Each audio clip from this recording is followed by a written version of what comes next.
शादी के पहले से ही विभा को कपड़े धोने का बड़ा शौक था। कभी नल के नीचे तो कभी तालाब के पास। अरे मेरी नीली वाली लुंगी नहीं दिख रही है। विभा की अम्मा, कहाँ रखी है लुंगी? अरे वो तो विभा ने परसों ही धोकर रखी थी आपकी अलमारी में, देखो वहीं होगी। वो ना मैंने आज धो दी, मुझे लगा कि गंदी हो गई होगी।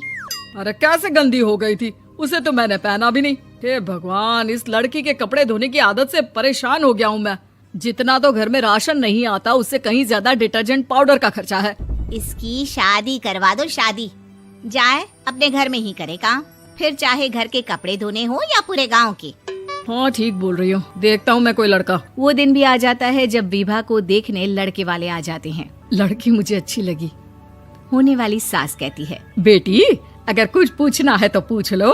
वैसे तो हमारी लड़की बहुत ही शर्मीली है, जो बोल दो वो मान लेती है, इसे क्या पूछना होगा। अरे कैसी बात कर रही हो माँ, मुझे इन लोगों के घर रहना है, सवाल तो कई है। हाँ हाँ बेटा, पूछ लो ना, क्या पूछना है।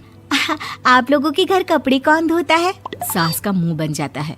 देखो, अगर तुम ये कहना चाहती हो कि तुम्हें कपड़े धोने नहीं आते तो सुन लो, कपड़े मैं ही धोती हूँ, लेकिन तुम्हारे आ जाने के बाद मैं रुमाल तक नहीं धोऊंगी। अरे चुप रहना भाग्यवान, बहू बेचारी घर आई नहीं, उसे डराना शुरू कर दिया। वो क्या है ना बिटिया, अभी तक तो ये कल्लू की माँ ही धोती थी, लेकिन अब तुम्हारे पापा तो दहेज में वॉशिंग मशीन देंगे ही। तभी विभा की माँ बोल पड़ती है, सवाल भी पूछा तो क्या। वैसे भाई साहब, मशीन की तो फिर भी कपड़े धोने की कैपेसिटी होती है। मतलब जो बिटिया दे रहे हैं ना विभा, इसे कपड़े धोने का बहुत शौक है। ये आप लोगों के क्या, आस पड़ोस गांव मोहल्ले सबके कपड़े धो दे और उफ तक ना करे। बाहर देखा नहीं आपने कितने कपड़े सूख रहे हैं? सब हमारी बिटिया ने ही तो धोए हैं। बस भी करो ना माँ, शर्म आ रही इतनी तारीफ सुनकर। और तो और एक दाग निकाल कर दिखाओ तो मान जाओ। हाँ अच्छा, माफ करना बेटा, मैंने गलत समझा। हमें तो रिश्ता बहुत पसंद है। और ऐसे जुड़ जाता है रिश्ता कपड़े धोने का शौक रखने वाली विभा का। उसकी शादी हो जाती है कोयला फैक्ट्री में काम करने वाले कल्लू के साथ। शादी के बाद अचानक विभा चिल्लाती हुई सास के पास आती है। सासू माँ, अरे सासू माँ कहाँ है आप? ये तो धोखा है, धोखा दिया आप लोगों ने मुझे। इसे ससुर के चक्कर के बारे में पता चल गया। अरे तो उसमें तुझे क्यों धोखा मिला है? अरे नल में पानी नहीं आता, कपड़े कैसे कब धुलेंगे? अच्छा, तू पानी नहीं आ रहा उसकी बात कर रही है। तो आपने क्या सोचा? कुछ नहीं।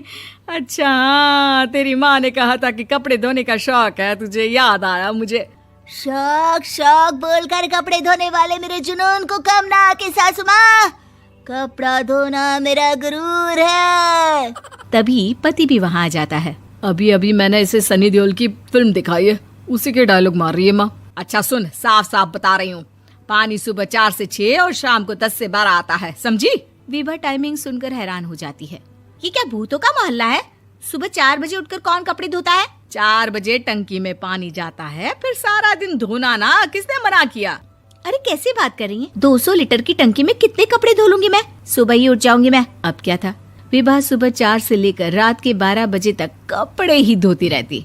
एक रोज सास पड़ोस से निकलकर कहीं जा रही होती है कि साथ वाली कहती है, हाँ कल्लू की माँ, जरा ये बताओ कि 2 साड़ी है, 2 ब्लाउज और एक पेटीकोट और एक नाड़े वाला लंबा कच्छा। हाँ तो? अरे तो क्या, कितना लोगी धुलाई ये बताओ। धोबन दिख रहे हैं हम क्या? हमारे पति सरकारी नौकरी से अभी रिटायर हुए हैं और बेटा सुपरवाइजर है कोयला फैक्ट्री में। धोबन समझ रखा है हमें? हाय रे कल्लू की अम्मा, माफ कर दो, वो तो मोहल्ले में यही सब बता रहे थे कि तुमने बहू को कपड़ा धुलवाने के काम में लगा दिया है। सास को पड़ोसन की बात सुनकर गुस्सा आ जाता है। वो घर पहुंचती है जहां घर के बाहर ही इतने सारे कपड़े सूख रहे होते हैं जितने कि किसी धोबन के घर पर। अरे ओ कल्लू की दुल्हन, बाहर निकल।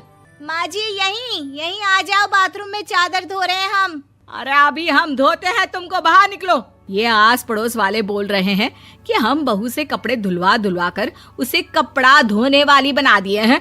अरे छोड़ो ना माँ जी, किन लोगों की बातों में आती हो? आस पास के लोगों का तो काम ही होता है कि वो किसी तरह सास बहू को लड़ा दे। बहू सारे घर के कपड़े धोती है, ये क्या कम है? बोलिए। सास को भी लग जाता है कि वो बहू का ये सनकीपन नहीं छुड़वा सकती, इससे अच्छा है कि खुद ही चुप हो जाए। एक रोज सास और बहू मंदिर जाते हैं, जहाँ सास की साड़ी वहाँ खड़ी भीख मांगने वाली से मिलती है। माँ जी क्या बात है, आपकी साड़ी उस भिखारन से कितनी मिल रही है ना?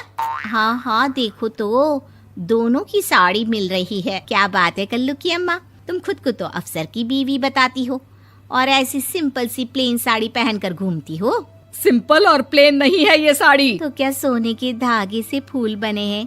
कुछ भी सासू माँ, कुछ भी। हाँ, बने थे इस साड़ी में सोने के धागे से फूल। मेरे पति लेकर आए थे मद्रास से स्पेशली मेरे लिए 10,000 की। ताहे भाई साहब इस भिखारन के लिए भी सेम टू सेम साड़ी लेकर आए होंगे 10,000 की।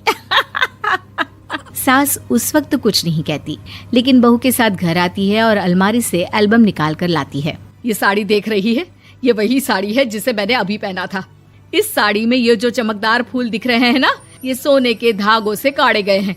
लेकिन तू लोकल वॉशिंग मशीन ब्रश से घिस घिस कर सारे फूलों को निकाल कर साड़ी प्लेन कर दी।